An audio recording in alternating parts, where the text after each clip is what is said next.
You're listening to Track Talk with the RacinBoys, brought to you by McCarthy Chevrolet in Olathe, or visit them online at McCarthyChevyKC.com. Welcome back. It's Track Talk, Sports Radio 810 WHB. I want to thank everybody for tuning in. Don't forget, brought to you by McCarthy Chevrolet.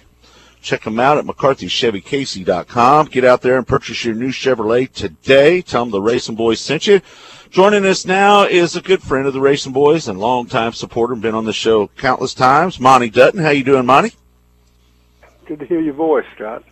Yeah, well, it's good to hear yours. Now, you have the luxury of not – now, I don't know if this is good or bad. Would you prefer to go to California or not go to California, first of all? Well, that's actually – because I didn't want to go is because I'm not actually – I have 28 races and I can choose them pretty much. Obviously, a lot of them are regional in the Southeast. And so, right. But anyway, no, I didn't want to go. I'm trying to think of – let me cite. First of all, there's no question from a selfish point of view, there would be a better chance of me going if the Angels were in Anaheim and the Dodgers were in Chavez Ravine. Yeah. Or yeah, even gotcha. the Rancho Cucamonga Equates, which is – you can actually see through binoculars that stadium from the track. It's awful. It's an awful long way to go this early in the season, and you kind of kind of store your races for when it really matters a little bit. Yeah, yeah. How's your bracket coming there, Monty? I don't think anybody. The only people who are going to win brackets this year are the people who picked almost at random. Don't you think? I mean, yeah. So many too many upsets. Right. I mean, how many people in America? How many millions did Missouri wreck their bracket? Huge percentage. A large number. I expect, especially a large number where you are. Yeah, no doubt. That's why I don't fill out a bracket, Monty. I'm one of the very few that actually watch almost every minute of every game. I try to, but don't fill out a bracket. You're actually the same as me. My mother works part-time at the Days Inn, and I visit her on weekends. And so I just happened to open the USA Today last week, and just in about 5 minutes did one just for me. I mean, I'm just saying. And so I'm not in any pool either. I actually don't I don't play rotisserie baseball or anything because to me, I love the Red Sox, I hate the Yankees. I do not want to be watching a game hoping that Derek Jeter gets a hit. That muddies the water for me. Yeah, Same reason I pretty much don't gamble because I want to pull for who I want to pull for. Because I'm telling you, if you got money on something, you'll hope your own brother breaks his leg. And I just soon stay away from that. Yeah. Well, Kirk's an Iowa State alum, and I can promise you he's not going to root for Kansas no matter what. Isn't that right, Kirk? Oh, I wouldn't say that. No, I'd root for Kansas if they're going up against, say, North Carolina and Roy Williams. Yes, I'll be rooting for Kansas. No question about that. I have to tell you that from my experience out there, that rivalry is particularly intense, and I really, really, really hate that it's going to largely go away. Yeah. But it reminds me of the bitterness of the Clemson and South Carolina fans in my native state. Yeah, no doubt. Okay, let's get into what we brought you on here for, Monty. There has been a lot of discussion. First of all, let's quickly, because we've talked about this so much, I'm about tired of it, really, the 48 team, but should have NASCAR, if they're going to take away everything, shouldn't they take away the money, the fine? Should they still fine them $100,000 when they reinstate Chad Knaus and give him the points back? Should they have fined him the $100,000? Well, I think it's kind of a moot point. They tried to do all those things in the court of last, record. I think it was fairly stunning that they overturned so much of that in view of the fact that, everything else had been, the previous appeal had been, unanimous. And so I think it's fairly remarkable that it happened. And I'm also fairly stunned that NASCAR basically would have someone in that position who I actually wrote in a column that, his salary is $1 a year.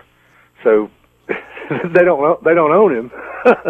Right. John Middlebrook. But I have to say that usually they have a person who's like a longtime supporter.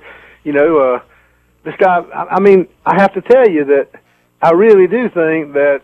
I think you got to say that NASCAR was out to get Canals, because there's no question that, you know, most teams, the general standard operating procedure would be, if NASCAR officials didn't like something, they would give them a chance to fix it.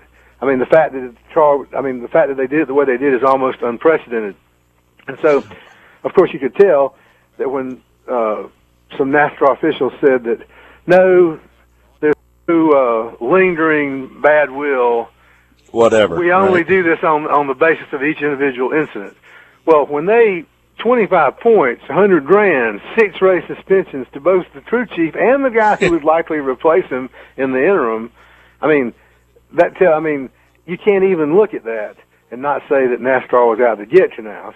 Now, you can argue whether that's justified all you want to, because you can argue that a person who has the record he has, you know, perhaps requires great surveillance. But I think that when he was detected telling Johnson to crash the car if he won the race, you know, right. There was a rub right there. I really think he made NASCAR look bad, and NASCAR is about like Mother Nature in that area.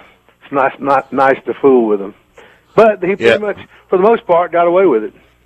They got away with it, and correct me if I'm wrong, and I may be, but it sounds like they got away with it because they hadn't made a competitive lap, they hadn't practiced, they hadn't made it to the claw yet. This was a visual inspection before it ever really went through the tech line, and that's kind of where they got their out. Is that right? Well, I think this is not a valid analogy, because NASCAR's judiciary is nothing like the judiciary in the country. You know, right. I mean, it's you know, it's by the standards of many things, it would be considered sort of laughable. But in retrospect, what I think you'd have to conclude is that NASCAR probably lost this case because their police botched the investigation.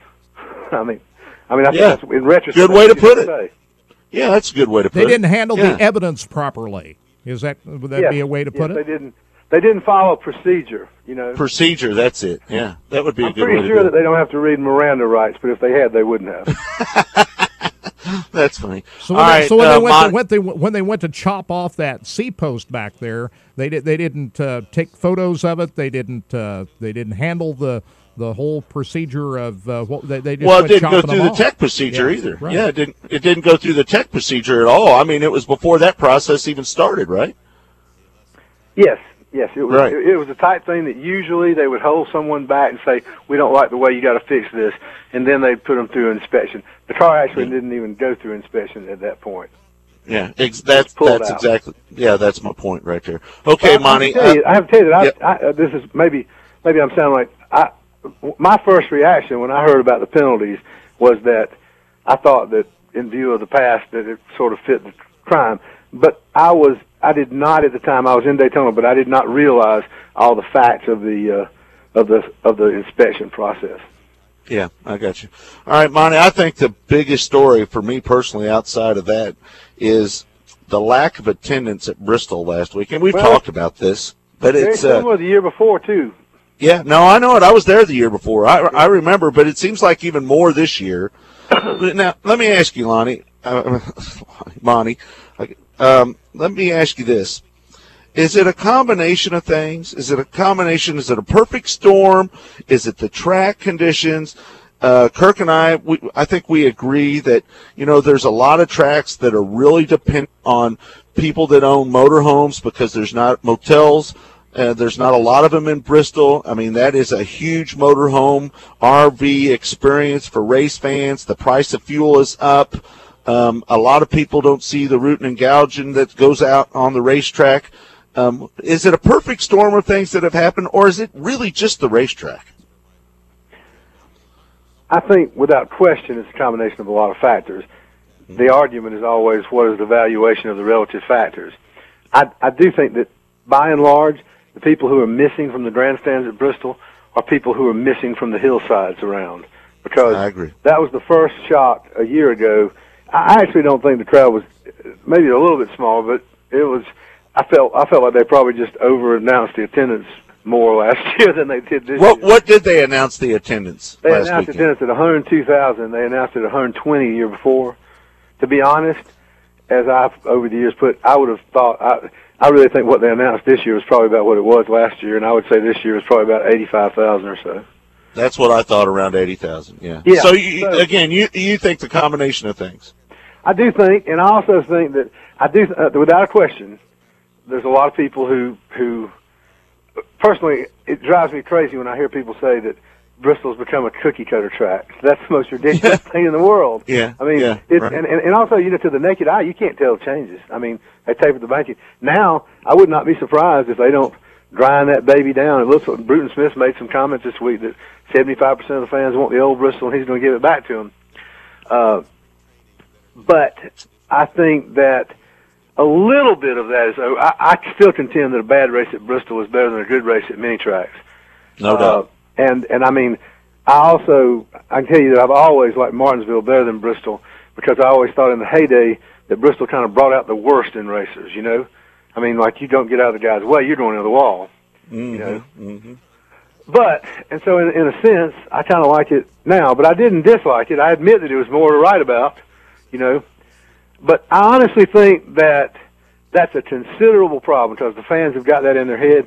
But I also think that in some ways, an individual person, they'll talk about how other people it's getting hard to afford going to the races, but I think that most people won't admit that they don't go because they just can't afford it. So they're more likely to cite other things and make excuses. That having been said, and I also think that the quality of TV coverage and the convenience of it, a lot of it, the night race is still close to sold out last year. Right. And I think people are just basically saying, I think people who are out there, went out there, have camped out there and partied for 4 days. I think those people are getting a little bit older, and there's not a younger generation coming after them. I think NASCAR's sort of lost a lot of visibility with young people in the last 10 years.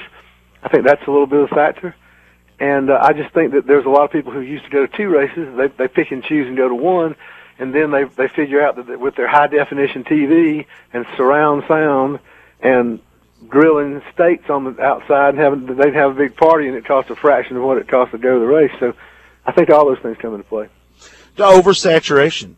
I mean, I got to believe that there's a play in that. I mean, you got speeds, you've got all the online, you've got, resources to just do anything that you want. The fan experience is so much greater at home now than it was years past. That's got to be a big play. Yeah, I still don't think it duplicates being there. No, I agree. I think it's a lot closer, no doubt about it. And also, I think that there is maybe some evidence that racing has become overexposed. I think the fact that you can just turn on, I mean, that, you can, practice sessions going on all afternoon and stuff like that. Because, I mean, yesterday I had a column to write, even though I'm not there, and I had no idea what I was going to write about. So, yeah, I flipped on and watched afternoon practice, just hoping I'd hear somebody say something that would, a nugget, create a spark. Mm-hmm. Yeah, Monty, I used to go to Daytona every year and experience all of that. I know Scott's been down there many times, but here in recent years, I feel I get just as much, if not more, about what's going on than I was when I was actually at Speed Week covering the event by all of the television programming that goes on. You feel like at home you have more access to information than you did when you was actually there. Well, I think you're right, and I think for that, I mean, I like to be there because I think that the information I get from TV and radio is sort of has a bit of a rosy edge on it. Yeah. There's a lot of things they don't talk about that I would find out about if I were there. I think that they accentuate the positive a great deal and sort of avoid issues. That's the reason I watch from the press box, because I don't want what I see to be dictated by what TV shows me. And so I'm a big, I mean, you lose something by not being down in the infield, but it drives me crazy to be at a racetrack and be watching it on TV. You know what drives me crazy? We got to let you go here, Monty, but you know what really drove me crazy about Daytona? the Mikey and Daryl show. I'm just telling you, you know what? I'm not trying to be a hater or anything, but my goodness, they've got to reel in that homerism and this self-promotion thing. It is just too far over the doing a little bit of it, I understand, but they're like, it's like Speed determined that, you know what? They're going to do it, so we're going to help them do it. It's just unbelievable the amount of exposure those guys get and how their affiliate, the Speed, works with them to do that. It just blows me away. I can't believe it, to be honest with you. I believe it's too much. And it also, I think that there ought to be there ought to be some kind of regulation on no more than one wall trip per broadcast. I'm with. I also think that Michael is trying so hard that when I watch him doing races, I feel like phony. Say what you got to say. Michael has a habit of talking for like 5 minutes, and then when they come back, poor Rick Allen's got to say something like, "Well, while we were listening to Michael, there were 5 lead changes, 2 caution flags, and 3 wrecks." I'm exaggerating, but I think that when you do TV, one thing Michael has to do is make his point and get out of the way. Yeah, I agree. Yeah. Great job, Monty. We appreciate it. Monte Dutton and the Gaston Gazette. Always a pleasure, my friend. We'll be talking to you down the road. I'm flattered that you have my crazy self on there. Thanks a lot. Thanks, Monty. All right. There we go. That's Monte Dutton. And you know what? I didn't know where he would go with that when it comes to Michael Waltrip and them. But, gosh, that is just – it's horrendous, to be honest with you. It's just – I was just thinking about the Bristol event. We're still talking over 100,000 people. Mm-hmm. They announced, of course, you think maybe there's closer to 80, but, I mean, even if it was over 120,000 people or 100,000 people at that racetrack, that's still a pretty big crowd, but not to Bristol standards. But it's not like there was nobody there. The stands are so huge that 100,000 people would look so slim in that Bristol grandstand. It's amazing. It holds 160,000 people, Kirk. It looks half empty, and people are just not used to seeing Bristol. It was the hardest track to get a ticket for years and years. It was there was a waiting list to get tickets there, and just a few years later to see it the way it is right now, it's unbelievable. All right, we're going to take a break. When we come back, more of Track Talk, brought to you by McCarthy Chevrolet at McCarthyChevyKC.com.